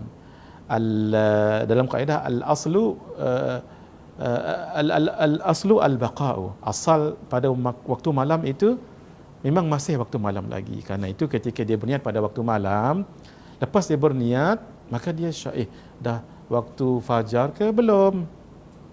Itu dianggap masih lagi, maksudnya sah niat dia, masih dianggap malam lagi, sebab al-aslu al-baqa'u, asalnya adalah masih lagi pada waktu malam. Naam. Baik, sudah kita bicarakan orang yang berniat selepas subuh itu tidak sah mazhab kita Asy-Syafi'i. Caranya macam mana? Caranya ialah kita, siapa yang terkena inilah ya, sebahagian ulama mengatakan dia bertaklid dengan mazhab Hanafi. Apa dia mazhab Hanafi? Mengatakan boleh lagi berniat. Kalau malam tadi tak berniat, dah masuk subuh, boleh tak berniat lagi? Boleh, tapi syarat duanya. Satu, tak makan tak minum, tidak melakukan perkara yang membatalkan puasa. Yang kedua, hendaklah dia berniat itu sebelum waktu zuhur. Itu taklid dalam mazhab Hanafi. Nah, kalau dia nak ikutlah, sebab ini sudah kita sebutkan. Baik, ada sedikit furu' masail di sini dalam kitab Sabilal Muhtadin. Orang yang berniat pada malam 30 Syaban. Hari ini kan 29 contohnya. Hari ini 29, esok 30. 30 hari apa? Hari Syak. Maka dia berniat malam tu. Tapi niatnya bersyarat, aku puasa esok jika esok Ramadan. Gitu. Ini sekadar saja hadirin untuk kita faham. Ni kan dah berlalu, tapi untuk tambahan ilmu, kalau dia berniat pada malam Syak itu, maksudnya esok hari Syak malamnya itu, dengan niat aku berniat berpuasa esok kalau, dia ada kalau tu, kalau esok 1 Ramadan. Kalau esok memang 1 Ramadan, tidak sah puasanya kerana dia tidak jazam. Ketika dia berniat, ya ke, dia aja tak jazam.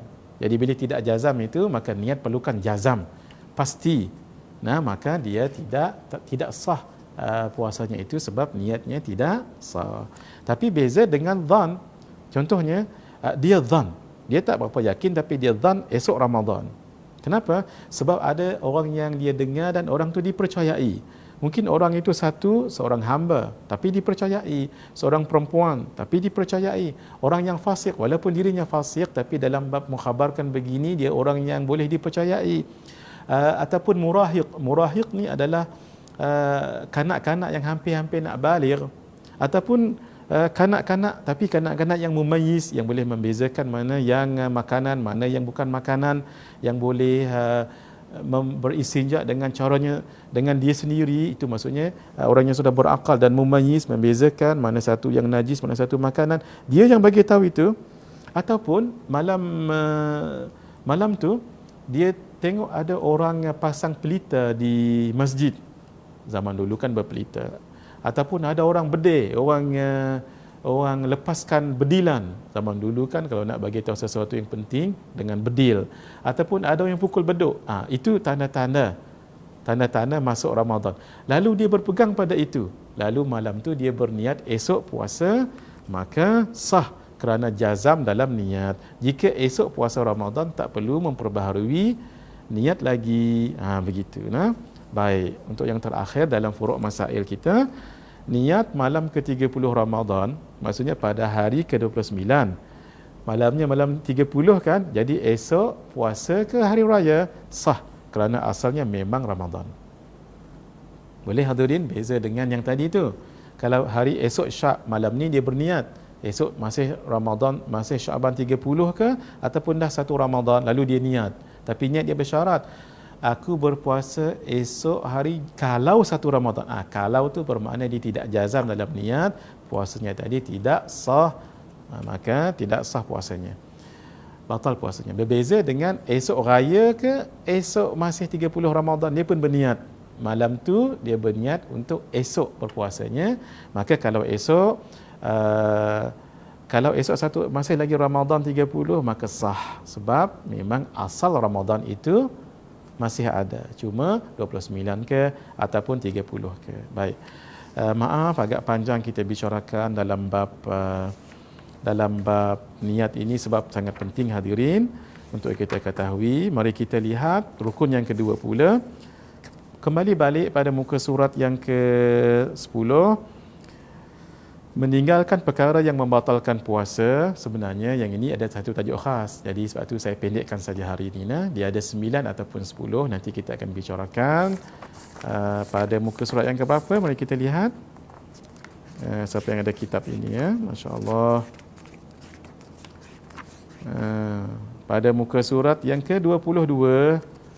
Itu sudah buat kita, Masya Allah. Kita buat dengan gambar rajah yang mudah untuk dihafal dengan izin Allah. Yang itu, sebab itu saya tidak panjangkan perbahasannya hari ini.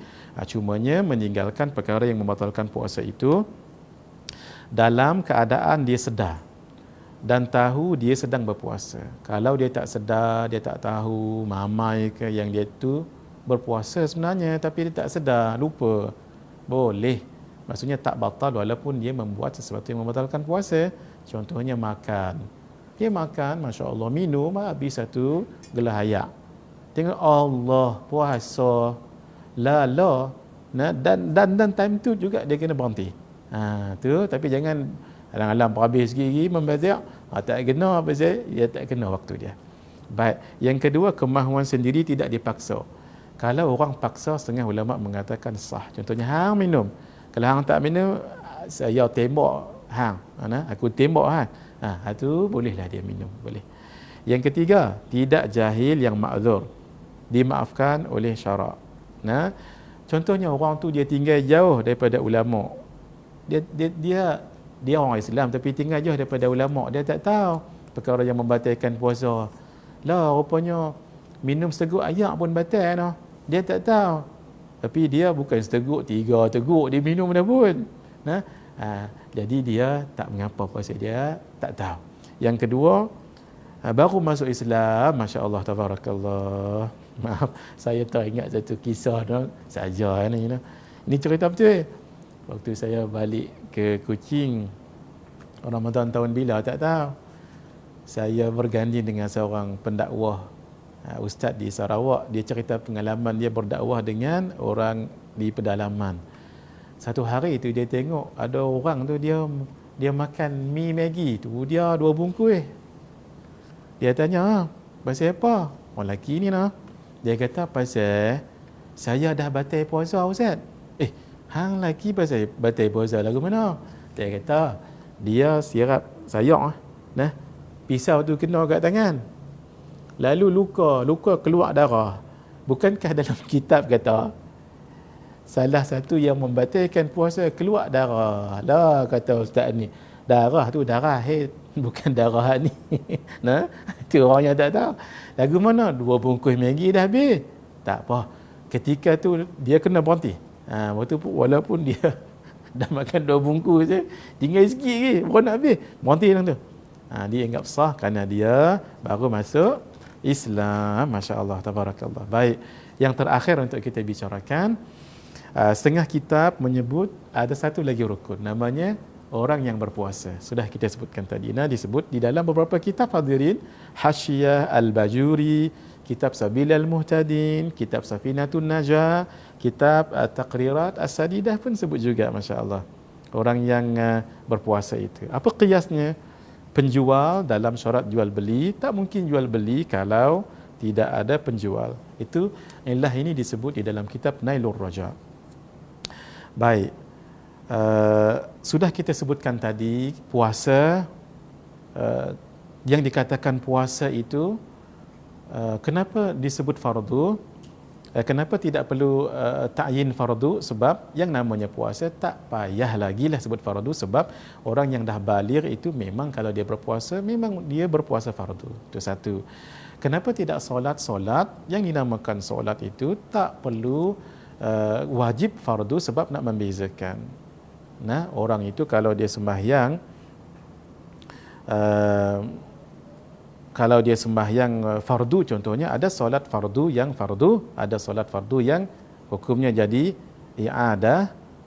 Kenapa yang mu'adah yang kita sebutkan? Sebab dia sembahyang untuk yang kedua kali. Nah, di ketika yang lain dalam kitab Nailur Raja yang dikatakan ibadah mahdhah itu, yang dikatakan puasa itu kena ada fardu untuk yang wajibnya itu, barulah lengkap dinamakan puasa fardu yang wajib. Adapun yang dinamakan sembahyang itu di sini disebut berbeza dengan solat. Ia mengandungi rukun-rukun qauli dan fi'li yang menggambarkan solat itu sendiri tanpa perlu kepada adanya orang yang sembahyang.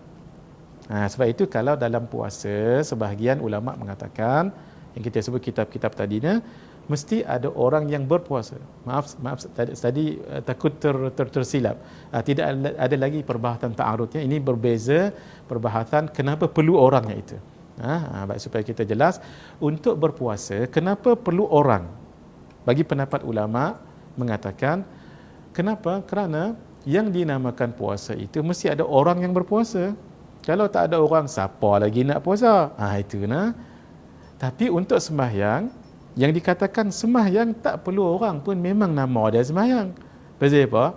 Pasal ta'rif sembahyang itu, ulama fiqh mentarifkan aqwalun, af'alun wa aqwalun wa af'alun muftatahatun bitakbir wa mukhtatamatun bi at-taslim bisyurutil makhsusah.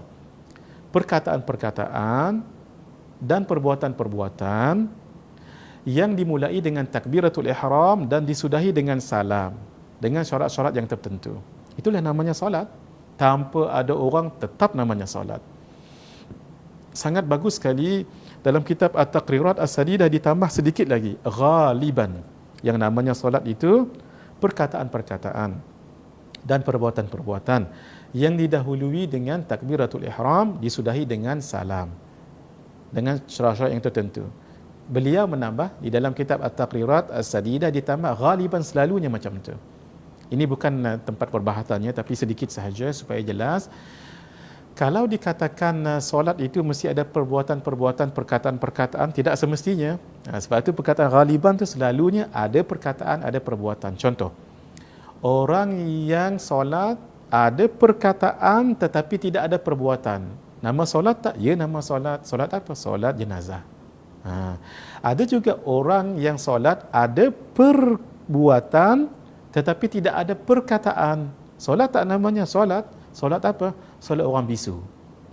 Solat orang bisu. Ataupun solat orang yang tak bisu, rumah dia dimasuk pencuri, na'udzubillah min dzalik, dia diikat oleh pencuri dekat tiang, subuh nak habis, dia pun sembahyang hormat waktu. Ketika itu, maka hormatan lil waqti, dia sembahyang Allahu akbar. Dia sembahyang Allahu akbar, sami Allahu liman hamidah. Ada perkataan tak? Ada. Tetapi ada perbuatan? Tidak. Mana nak rukuk, mana boleh, pasal apa? Pasal dia kena ikat. Lagu tu. Ada juga sembahyang yang tak ada perbuatan, tak ada perkataan. Sembahyang apa? Sembahyang orang bisu yang sakit. Dia sakit terlentang, nak gerak lagu mana? Pasal dia tak boleh nak gerak, sakit. Nak keluar lagu mana? Pasal suara tak ada. Ataupun rumah dia pencuri masuk. Na'udzubillah min dzalik. Diikat orang tadi itu, dia bisu. Sembahyang ada suara tak ada, pasal bisu. Boleh rukuk sujud? Tak boleh, pasal kena ikat. Sebab itu tarif yang diberikan di dalam kitab At-Taqrirat As-Sadidah sangat hikmah sekali, walaupun kebanyakan tarif memang itulah, sebab kebanyakan memang begitu. Sembahyang ada perkataan, ada perbuatan, ada rukun qauli, ada rukun fi'li. Tetapi ghalibnya begitu. Ghalibnya begitu. Tapi ada keadaan yang tak ada perbuatan, tak ada perkataan. Maka itulah, sebab itu ulama mengatakan cukup dengan tarif solat itu dengan aqwalun wa af'alun muftatahatan bitakbir wa mukhtatamatun bi taslim bi syurutil makhsusah. Naam. Hadirin, setakat ini dahulu kita berhenti sekejap. Lepas ini kita ada satu lagi sesi, iaitu sesi soal jawab setengah jam insya-Allah, bermula daripada hari ini sampai kita khatam kitab ini insya-Allah. Kita akan ada 3 sesi. 2 sesi pertama untuk kita syarahkan kitab kita ini, dan yang kedua setengah jam insya-Allah untuk kita jawab soalan-soalan daripada tuan-tuan puan-puan yang dirahmati Allah Azza wa Jalla. Berehat sebentar 5 minit. Hadza wabillahi taufiq wal hidayah. Wassalamualaikum warahmatullahi wabarakatuh. Soalan daripada Bintu Khatim juga tentang solat di atas kerusi. Solat di atas kerusi maksudnya duduk di kerusi lah. Seperti mana yang sudah kita fahami, begitulah caranya ya, Binti Khatim. Ikutlah apa yang sudah kita fahami selama ini. Baik. Cuma saya nak bagikan beberapa perkara yang berkaitan tentang perkara ini. Pertama sekali, untuk sembahyang fardu tidak boleh solat terus duduk, tidak boleh. Selama mana dia boleh lagi berdiri, hendaklah dia berdiri. Dan wajib berdiri, satu, ketika berdiri betul. Yang kedua, ketika takbiratul ihram. Yang ketiga, ketika berniat. Yang keempat, ketika baca suratul Fatihah, wajib dia berdiri. Kecuali memang dah tak larat. Tadi kan berjalan ke masjid boleh, tetapi tak larat nak berdiri lama. Tak apa, selesaikan dahulu itu. Baik. Dan ketika nanti nak sujud, barulah kita duduk di atas kerusi. Baik, saya tunjukkan. Saya tunjukkan ya. Allahu Akbar. Dah selesai baca Fatihah, kita rukuk. Allahu Akbar, rukuk seperti biasa. Kemudian i'tidal, Sami Allahu liman hamidah. Barulah kalau boleh sujud, silakan sujud. Kalau tidak, sujud di atas kerusi, duduk sebegini. Allahu Akbar. Duduk antara 2 sujud. Allahu Akbar. Kemudian sujud kembali. Allahu Akbar. Kemudian barulah berdiri. Allahu Akbar. Seperti biasa. Begitulah caranya. Untuk orang yang solat sunat, seawal takbiratul ihram terus duduk, itu tidak mengapa, sebab itu solat sunat. Tetapi diingat, solat fardu dengan solat qada itu kan termasuk juga solat nazar, itu kan statusnya adalah wajib berdiri semampu kita. Kalau katalah orang yang dah tua sangat-sangat, saat dia boleh berdiri, contoh tak habis pun baca Fatihah, Bismillahirrahmanirrahim, Alhamdulillahi Rabbil Alamin, Ar-Rahmanir-Rahim, Maliki Yaumiddin. Ketika itu tak larat sangat-sangat, silakan duduk. Iyyaka na'budu wa iyyaka nasta'in. Sebegitu. Baik. Tolong diingat hadirin, penonton yang dirahmati Allah, berdiri itu wajib untuk setiap rakaat, bukan rakaat yang pertama sahaja, untuk setiap rakaat untuk solat fardu. Adapun untuk orang yang memang tak larat untuk berdiri, memang duduklah dia, tidaklah mengapa. Memang sakit itu memudaratkan, duduk daripada mula sampai akhir pun tidak mengapa. Yang ketiga, hendaklah kita ingat bahawa untuk sembahyang sunat nak terus duduk boleh juga, sebab dalam solat sunat tidak disyaratkan untuk berdiri, untuk orang yang sihat ataupun untuk orang yang tidak sihat sama sahaja untuk sembahyang sunat. Tetapi untuk orang yang sihat, dia boleh berdiri, tetapi sembahyang duduk ketika solat sunat, maka dia akan mendapat kurang dari segi pahalanya. Sebab Nabi mengatakan, salatu al-qa'idi nisfu ajri salatil qa'imi. Sembahyang orang yang duduk dia mampu berdiri untuk sembahyang sunat, mendapat setengah pahala sembahyang orang yang berdiri.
Sikit nasihat untuk kita kesemua dan saya sendiri.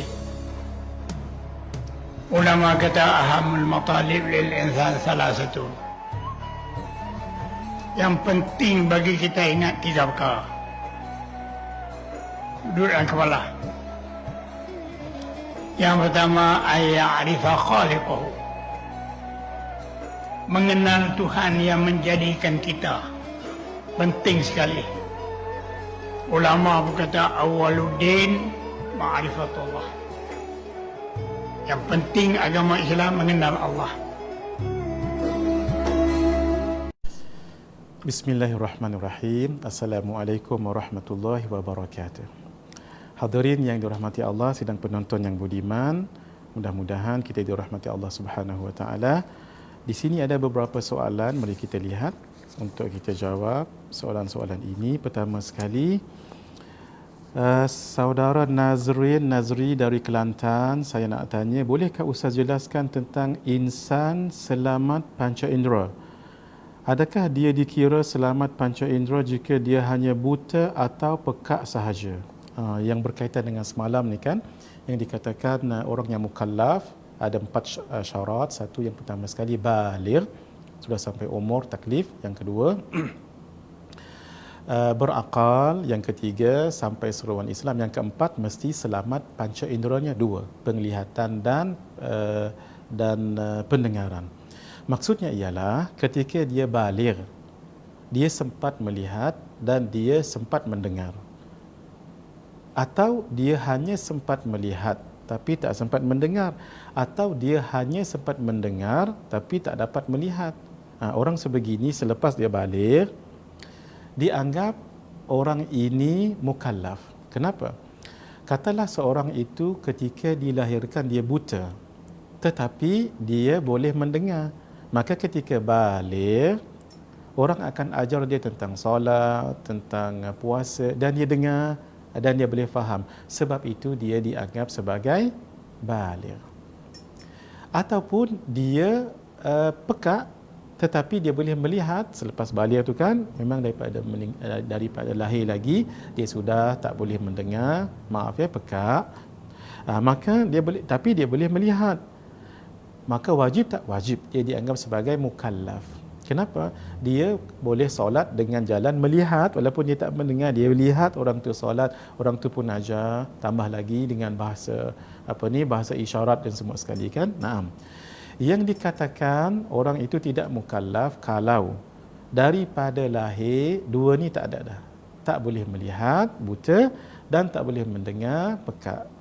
Orang begini tidak mukallaf, maka tidaklah wajib baginya apapun hukum syarak. Solat, zakat, puasa dan sebagainya. Tak. Kenapa? Sebab dia tak tahu. Kalau kita nak ajar dia tentang solat, dia tak boleh melihat, malah tak boleh mendengar. Demikian juga ibadah-ibadah yang lain, maka orang itu dianggap tidak mukallaf. Yang kita bicarakan ini mukallaf. Baik. Dikira selamat panca indera? Naam, kalau dia telah baligh, sempat lagi dia dengar atau sempat lagi dia melihat. Yang tak selamat panca indera itulah yang kita sebutkan ketika daripada awal dia lahir, itu sahaja ya. Maka yang dikatakan mukallaf syaratnya ada 4 tadi itu. 1, orang yang baligh, ini manatut taklif. Yang kedua, dia berakal. Yang ketiga, sampai seruan Islam padanya. Dan yang keempat, ini tadi, dia selamat panca inderanya dan selamat panca inderanya atau selamat penglihatannya. Salah satu ataupun dua-dua. Kalau dua-duanya tak selamat ataupun memang Allah takdirkan buta ataupun pekat di awal kelahiran lagi, tidak dianggap mukallaf. Baik. Soalan yang kedua, tadi Ustaz ada bagi tahu syarat keempat mukallaf ialah selamat penglihatan dan pendengaran sejak kecil. Macam mana pula kalau dia ada salah satu je? Adakah diwajibkan ke atas dia untuk berpuasa dan beribadah? Contohnya dia buta tetapi dia boleh dengar, atau dia pekat tapi boleh dengar. Boleh jelaskan? Syukran. Rasanya tadi dah dijelaskan ya. Kalau salah satunya dia ada, selepas baligh dia ada dua tu, sama ada salah satunya saja, mendengar sahaja atau melihat sahaja, naam, dianggap sebagai mukallaf. Naam, sudah dijawab ya. Kalau ada wanita yang tak boleh nak berpuasa disebabkan menyusukan anak, so bagaimana dia nak gantikan puasa, bayar fidyah dengan puasa yang tahun lepas lagi? Dia tak berpuasa disebabkan menyusukan anak, dan bagaimana cara pemberian fidyah berkenaan? Yang ini ada tajuk khas nanti, saudara Asri yang bertanya. Orang yang sebegini, kalau dilihat, kalau dia menyusukan anaknya itu, kalau dia tak berpuasa kerana dia khawatir dirinya, maka dia kena qada sahaja, tidak bayar fidyah.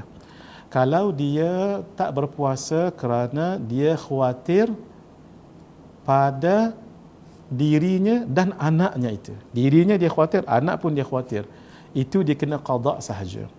Tetapi kalau dia hanya khawatir anaknya yang disusukannya, sebab dia menyusukan anak sendiri ataupun anak orang, ataupun dia mengandung anak dia tu kan, dia tak puasa. Kenapa Kak Ajah?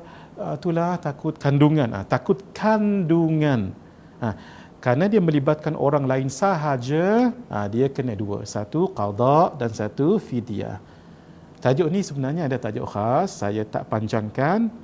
Kerana kita akan bicarakan di waktu ketika yang akan datang nanti, tapi secara umumnya begitu dahulu. Orang yang menyusukan anak sendiri ataupun anak orang, ataupun orang yang mengandung ya, anaknya sendiri, ada dua keadaan. Kalau dia tidak berpuasa kerana dirinya, qada sahaja. Kalau dia tak berpuasa kerana dirinya dan orang lain, anaknya tadi tu, dia qada sahaja. Tapi kalau hanya orang lain, maksudnya anaknya lah, itu kena dua, iaitu qada dan fidyah. Kita akan bicarakan nanti insya-Allah. Baik, soalan yang ketiga tadi Ustaz ada sebut, banyak soalan tentang ni ya. Tadi Ustaz ada sebut syarat-syarat puasa adalah selamat penglihatan tak buta dan selamat pendengaran tak pekak. Soalan, apakah orang yang buta dan masa yang sama pekak baru dia tak wajib puasa? Atau dia buta tapi tak pekak, atau dia pekak tapi tak buta pun tak wajib puasa? Maafkan saya, dia berulang-ulang. Dia begini, Masya Allah, rupanya ramai juga yang ingin tahu benda ini, sebab barangkali jarang didengar. Baik, kita jelaskan sekali lagi ya. Orang itu, kerana kita berpuasa, kita puasa. Orang itu dia wajib puasa dan dia wajib solat kalau cukup 4 syarat ini. 1, baligh, sudah kita ceritakan. 2, aqil, berakal, sudah kita ceritakan. 3, sampai seruan Islam, sudah kita ceritakan. 4, syarat yang keempat, orang tu dia mesti selamat panca inderanya, sama ada penglihatan sahaja atau pendengaran sahaja, atau kedua-duanya sekali, apabila dia sampai baligh. semula ya. Kalau orang itu buta sejak awal lahir tu, dapat anak, ditakdirkan Allah anak yang kurang sempurna. Kenapa? Buta dan pekak baby itu. Ketika itu walaupun sudah sampai umur baligh, dia tidak wajib. Kenapa? Sebab dia buta dan dia pekak, tak dapat nak tahu hal hukum hakam Islam. Orang nak bagi tahu pun tak boleh ajar sebab dia pekak, nak tunjuk depan dia pun sebab tak boleh sebab dia buta. Baik, berbeza dengan begini. Tuan-tuan cuba dengar cuba fahami elok-elok sama-sama ya. Ketika orang lelaki tadi, katalah Zaid itu baligh ketika umurnya, kita ambil mudah-mudahnya 12 tahun. Baik, ketika dia baligh, dia tidak buta dan dia tidak pekak. Maka wajiblah dia puasa, wajiblah dia solat. Ketika dia umur 40 tahun, ambil mudah-mudah, maka dia kena aksiden contoh, lalu dia buta. Apakah tak wajib solat baginya? Apakah tidak wajib puasa baginya? Tidak. Tetap wajib solat dan puasa dan ibadah yang lain. Kenapa? Sebab ketika dia baligh, dia sempat melihat. Bukan bermakna ketika 40 tahun tadi dia pun buta. Dia tak wajib lagi solat, tak wajib lagi puasa. Tak begitu. Maksudnya ini, ketika dia baligh itu, dia sempat melihat tak? Dia sempat mendengar tak? Maksudnya dia sudah tahu hukum hakam Islam. Diajar boleh sebab diajar dengan cara pendengaran sebab dia boleh mendengar. Diajar dengan cara praktikal dilihat, dia boleh melihat, boleh. Bukan bermakna ketika dia baligh, ketika umur yang 40 tahun, lalu dia jatuh macam mana, dia pun pekak. Lalu ketika dia pekak umur 40 tahun, tak wajib lagi solat? Tidak. Tak wajib lagi puasa? Tidak. Tetap wajib. Rasanya jelas dah ni. Maksudnya apa ni? Hendaklah dia ketika dia baligh, dia sudah sempat melihat, dia sempat mendengar, selepas itu sampai meninggal dunia. Kalaupun dia buta, mungkin aksiden. Kalaupun dia pekak kerana aksiden, ataupun dia pekak dan buta sekalipun. Pekak dan buta sekalipun, dia sempat mendengar dan melihat, cuma dia pekak dan buta ketika katalah umurnya 50 tahun, tetap dia wajib solat, tetap dia wajib puasa kerana dia sudah dapat mendengar dan melihat ajaran-ajaran Islam tadi itu. Baik. Ustaz cakap anak 7 tahun sampai 9 tahun kalau tak solat jangan pukul. Soalannya, kalau mak ayahnya pukul anak yang umur-umur sekalian disebabkan tak solat, apakah hukum pukul tersebut? Masya Allah. Tidak mengapa. Kalau nak memukul dengan pukulan yang mengajar, tidak mengapa. Maksud saya tadi, pukul yang disuruh oleh syarak kalau dia tidak mendirikan solat ataupun puasa, bermula pukulnya itu bila? Bermulanya itu pukul ketika umur mereka 10 tahun. Tapi kalau nak pukul sebelum itu, boleh tak? Boleh, tak masalah. Tapi tetap juga jangan dipukul di bahagian-bahagian muka. Kemudian jangan memukul yang mencederakan, pukulan manja, pukulan yang mengajar begitu ya. Baik. Difahami itu hadirin, maksudnya memukulnya yang disuruh oleh syarak adalah pukul ketika mereka berumur 10 tahun. Itu pun kalau mereka disuruh dan mereka tidak mahu solat dan berpuasa. Kalau nak pukul katalah umur 8 tahun, 9 tahun, boleh. Apa hukum pukulnya itu? Itu tengok niat. Kalau kita nak mengajar, maka dapat pahala juga. Asalkan dijaga dua syarat tadi itu. Apakah orang yang buta dan masa yang sama pekak baru dia tak wajib puasa, atau dia buta? Maaf, saya baca dulu soalan yang tadi. Baik, sudah dijawab tu. Apakah hukum wanita bermusafir tanpa mahram? Boleh tak Ustaz jelaskan? Daripada saudara Abu Nuaim Abdul Ghani. Kalau dalam dua marhalah, kalau nak sorang-sorang, boleh, masih dibolehkan lagi. Dalam dua marhalah. Kita sebut dua marhalah semalam, kalau ikut guru kami 82 km. Kalau dia nak pergi sorang-sorang, tidak mengapa.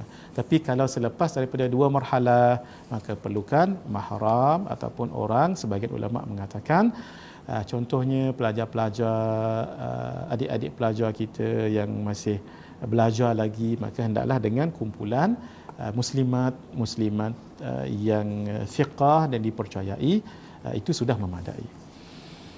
Soalan yang keempat, Fahim bertanya soalan macam mana puasa orang yang berdarah gusi, kerana batal puasa yang tertelan sekali dengan najis iaitu darah memang betul, tetapi kalau sudah berdarah gusi itu memang tak boleh nak dikawal.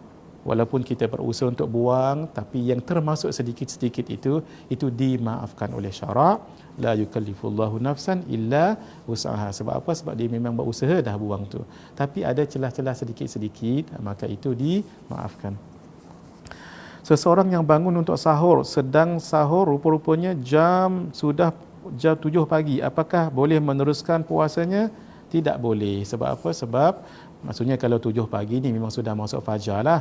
Kalau setengah tempat yang lain mungkin belum lagi. Tengok kalau dah masuk waktu subuh tak boleh lagi. Apa hukum orang sebegini? Macam tadi, orang sebegini hendaklah dia imsak. Wajib dia imsak, tak makan tak minum walaupun dia tidak berpuasa. Saya sudah sebutkan tentang imsak ini pada pengajian kita yang pertama dulu. Boleh rujuk balik video tu, ataupun nanti kita akan lagikan bincang lagi tentangnya, ya. Baik. Bagaimana orang yang tersilap berbuka awal sebab ingatkan azan, rupa-rupanya ada orang main-main dengan mikrofon masjid, sama ada berbuka sejam awal atau beberapa minit awal. Orang sebegini hukumnya dia tak pasti tu, maka batal puasanya. Nah, walaupun ada orang main-main, sebab itu kita kena yakin masuknya waktu berpuasa itu dan waktu habisnya sahur itu. Itu dipanggil sebagai imsak juga. Imsak apa maksudnya? Tak boleh dia berpuasa, tetapi dia wajib menahan diri daripada makan dan minum seperti orang berpuasa juga. Baik. Bolehkah berpuasa dengan dhan telah masuk waktu berbuka puasa? Tak, dia mesti dengan cara yang ijtihad. Ijtihad tu mesti dengan yakin, jangan dengan dhan. Maksudnya mesti yakin dah masuk waktu tu baru kita berbuka, jangan dhan. Saya rasa, tu jangan. Bagaimana pendapat Ibnu Hajar berkenaan menelan habuk yang bernajis ketika berpuasa? Belum sempat saya rujuk pendapat Al-Imam Ibnu Hajar Al-Haytami dalam bab ini, tetapi dalam kaedah yang umum, habuk-habuk itu bernajis tidak bernajis. Kalau kita boleh pastikan bernajis, itu jangan berada di kawasan itu. Tapi kalau kataan habuk yang biasa dalam kitab Safinatun Najah itu dimaafkan. Itu termasuk perkara-perkara yang masuk ke dalam rongga badan tetapi dimaafkan. Tapi pendapat khusus Al-Imam Ibnu Hajar Al-Haytami, maaf saya belum lagi ittila'. Mudah-mudahan saya dapat ittila' nanti insya-Allah. Adakah ada perbezaan syahadah anak bulan orang yang tidak adil dan ada orang yang fasik? Esok hari kita bicarakan. Memang ada. Memang ada. Esok tajuk kita insya-Allah cara penentuan awal Ramadan. Siapa yang bertanya tadi, kalau tak silap Adli, tak ada nama kat sini. Kalau tuan yang bertanya tadi, ada buku kita, kitab kita ni, nanti lihat pada muka surat 17. Di situ saya ada letak orang yang adil, orang yang tidak adil, itu jelas kat situ. InsyaAllah esok hari tuan yang bertanya, insyaAllah, ya, muka surat 17 ada disebutkan di situ secara detail. Malam pertama Ramadan perlu niat untuk keesokan hari dan sebulan ke ustaz atau niat sebulan sahaja? Dua-dua. Berniat untuk esok hari, nawaitu sawma ghadin an ada'i faradhi syahri ramadhani hadhihi sanati lillahi ta'ala. Dan yang kedua dengan cara yang kita sebutkan tadi tu, iaitu berpuasa sebulan-bulan penuh. Soalan seterusnya, saya telah melahirkan anak 8 tahun yang lalu pada 22 Ramadan. Saya hanya bayar fidyah sahaja untuk hari yang saya tinggal. Saya tidak ganti puasa sebab saya ingat melahirkan anak tak payah ganti puasa. Maknanya adakah saya kena ganti semula puasa saya tinggal dengan fidyah tadi? Ya. Alhamdulillah, bagus Kak Ajah ni bertanya, ada rasa kesedaran. Fidyah dah dibayar dah, alhamdulillah. Tetapi qada belum. Nanti diqadakan Kak Ajah, dibayarkan. Maksudnya berapa hari kita melahirkan itu, maka dibayar qada itu, berpuasa juga. Naam. Soalan ke-13, sempena PKP ini kita semua akan melakukan tarawih berjamaah bersama keluarga di rumah masing-masing. Allah, sedih kita Allah.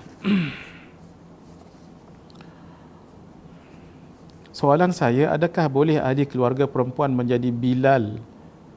Masya Allah. Untuk bacaan antara solat. Subhanal Malikil Ma'bud. Allahu Akbar. Nah, itulah hadirin kita doa mudah-mudahan Allah angkatkan bala ini.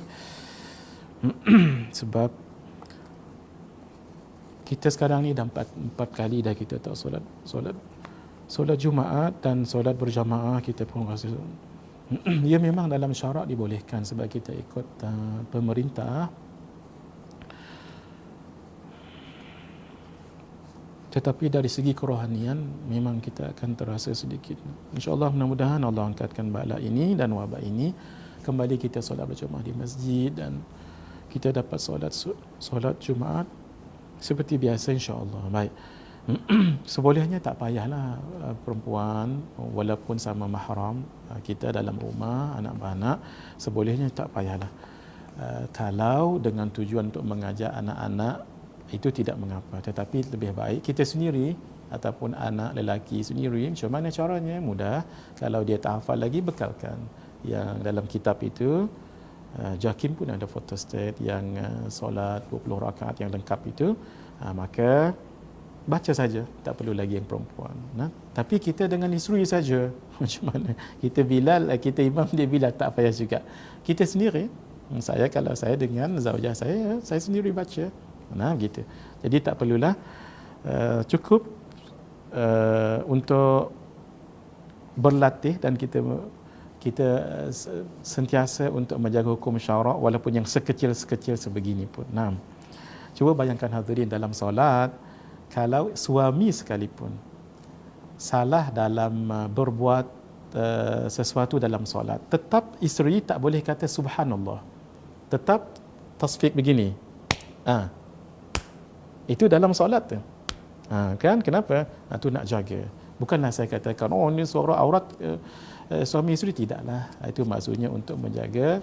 Dalam agama kita itu sangat dijaga, benda yang kecil sehingga yang besar senang kita jaga.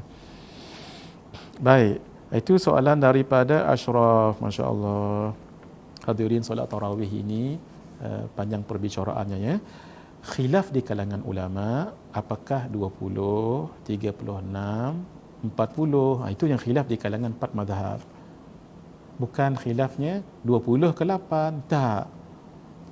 Ijma' 4 mazhab ini 20 ijma'. Tetapi khilafnya Imam Malik 36 ke 40. Begitu, tu yang sebetulnya yang dikatakan khilaf. Ini dalam perbahasan ni panjanglah pun begitu. Bukanlah kita katakan 8 rakaat itu tidak boleh ya, tidak. Ma la yudraku jullu la yutraku kullu. Apa yang tak boleh buat semua, apa yang jangan ditinggalkan semua, cuma kena perbetulkan. Dalam perbahasan bab khilaf solat tarawih, khilafnya itu adalah bukan 20 ataupun 8. Tapi khilaf di kalangan 4 mazhab, maksud saya ya. Khilaf di kalangan 4 orang imam ini yang sangat mulia ini, Al-Imam Abu Hanifah An-Nu'man, Al-Imam Malik, Al-Imam Syafi'i, Imam Hanbali. Khilaf mereka ialah 20 kah ataupun lebih 20 kah. Itu yang khilafnya. Bukan 8 kah, 20 kah. Tidak. Kalau nak berbicara jangan sebut itu. Maksudnya yang melibatkan 4 orang imam. 4 orang imam, khilafnya apakah 20 tu ijma' ataupun lebih 20. Kalau mazhab Imam Malik 36, 40. Itu je khilaf di kalangan 4 mazhab. Boleh ya? Dibetulkan sebab dalam fiqh setiap perbahasan dan ungkapan itu sangat signifikan sekali. Soalan daripada Ashraf tadi, terima kasih Ashraf. Yang ke-14 nak tanya, sekiranya berlaku perkara yang ke-6 batal ke puasa, jadi wajib imsak dan ganti puasa ke? Perkara yang ke-6. Maaf ya, tak berapa jelas. Nanti kita akan datang kalau dijelaskan lagi. Kalau boleh, perkara yang ke-6 tu kena sebutlah hadirin ya, supaya kita tahu sebab notanya banyak. Yang terakhir hari ini alhamdulillah tentang fidyah, masya-Allah. Alhamdulillah hadirin, saya pun ada bawa ni yang namanya mud. Ni namanya mud. Mud cupak dalam bahasa kita. 1 mud, 4 mud sama dengan 1 sa', 1 gantang. Jadi ni namanya mud. Maksudnya 1 hari fidyah segantang secupak ni lah. Maksud macam mana? Cedok kan. penuh ini beras, ni 1 hari, 2 hari, 3 hari pun begitu. Inilah nama, alhamdulillah saya beli ni dulu di Al-Madinah, alhamdulillah hadirin. Dan disebutkan di sini mi'yaru madin Nabi sallallahu alaihi wa alihi wasallam. Ini adalah takaran mud Nabi. Mud Nabi begini takarannya, bukan bendanya tapi takaran ataupun dia punya apa kita panggil kiraannya tu ya. An Abi Sa'id al-Khudri radhiyallahu taala anhu qala, daripada Sayyidina Abi Sa'id al-Khudri radhiyallahu taala anhu berkata anna Rasulullah sallallahu alaihi wa alihi wa sahbihi wasallam qala, Rasulullah sallallahu alaihi wa alihi wasallam bersabda, saya baca apa yang diukirkan di sini. Allahumma barik lana fi sa'ina wa muddina, ya Allah berkatilah kami pada gantang kami dan pada cupak kami, waj'al ma'al barakati barakatain, ya Allah jadikanlah keberkatan mud ini, sa' kami ini di Madinah 2 barakah. Kalau di Makkah 1 barakah, di Madinah 2 barakah. Masya-Allah. Ini nak menunjukkan barakahnya bumi Madinah. Rawahu Muslim. Hadis ini diriwayatkan oleh Imam Muslim. Wa kana, ini sebagai tafsiran ulama sahaja ya, tafsiran. Wa kana Nabi sallallahu alaihi wa alihi wasallam yatawaddau bi mi'yari hadzal mud. Adalah Nabi berwuduk pakai mud ini. Allah. Air mud ni cukup untuk Nabi berwuduk daripada mula madmadahnya, basuh tangan, madmadah, istinsyak, semua sekali tu. Masya-Allah. Sampai ke kaki hanya 1 mud ini. Ajib. Masya-Allah. Wa yaghtasilu bi mi'yaris sa'. Nabi kalau mandi wajib ni. Kalau mandi dengan 1 sa', 1 gantang. 4 kali ni. Allah. Masya-Allah. Wa huwa arba'atu amdadin, iaitu 1 sa' dengan 1 sama dengan 1 mud. Ini sekadar hadirin supaya tuan-tuan tahu. Inilah dia mud yang sama takarannya dengan takaran baginda Rasulullah sallallahu alaihi wasallam. Ini saya beli di Madinah ni. Ada hadis musalsal dengan mud, boleh, iaitu mud yang orang itu dapat ijazah daripada gurunya. Alhamdulillah kami dapat ijazah ni daripada guru kami dan sampai kepada baginda Rasulullah sallallahu alaihi wasallam. Jadi dibuat seperti ini juga takarannya ataupun kita panggil apa? Saiznya, begitu takarannya. Walaupun dengan aluminium ke dengan apa boleh, tapi yang tembaga ni lebih baik dia tak berkarat ya. Ada hadis musalsalnya itu. Yang terakhir untuk kita hari ini, adakah seorang isteri boleh membayar fidyah? Adakah seorang isteri boleh membayar fidyah kerana tidak sempat bayar puasa kepada suaminya yang mempunyai masalah kewangan? Semula, adakah seorang isteri boleh membayar fidyah kerana tidak sempat bayar puasa kepada suaminya yang mempunyai masalah kewangan? Maksudnya macam mana ni? Maksudnya suaminya itu ada masalah kewangan, jadi dia nak bagi duit tu kepada suaminya, gitu. Dalam kalau tidak silap saya, dalam muzakarah ahli majlis fatwa Pahang, kalau tak silap saya ya, nanti saya akan rujuk kembali, fidyah itu boleh dengan bayar duit, boleh, tapi duit itu nanti digunakan untuk membeli makanan, dan makanan itu diberikan kepada fakir miskin. Jadi kalau suami termasuk dalam fakir miskin, itu boleh. Tetapi dalam masalah kewangan, kata ahli majlis fatwa Pahang yang sempat saya rujuk, kalau saya tak silap ya, duit memang boleh dibayar. Macam kita semalam kita kira RM3 contohnya kan, darab dengan berapa-berapa, dan duit itu nanti dibelikan makanan, dibagi kepada fakir miskin. Wallahu alam, saya lupa sekarang apakah boleh duit itu dalam bentuk duit dibagi kepada fakir miskin. Setakat ini yang saya pasti duit tadi boleh, tapi dibelikan makanan untuk fakir miskin. Nah, esok hari saya akan pastikan, tapi seingat saya boleh. Seingat saya, wallahu alam bisawabnya, seingat saya boleh. Wallahu alam bisawab. Untuk bayar suami dia, adakah seorang isteri boleh membayar fidyah kerana tidak sempat bayar puasa kepada suaminya yang mempunyai masalah kewangan? Suaminya kena bayar fidyah tapi tak ada duit. Baik. Terima kasih Ustaz Syafi'i. Terima kasih.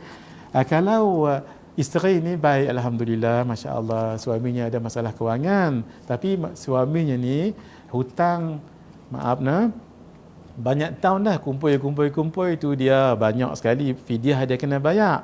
Ya, jadi tak ada duit nak bayar. Dah nak beli beras mesti dengan duit. Jadi ketika itu isteri dia tolong. Jawabnya boleh. Tapi kena minta izin.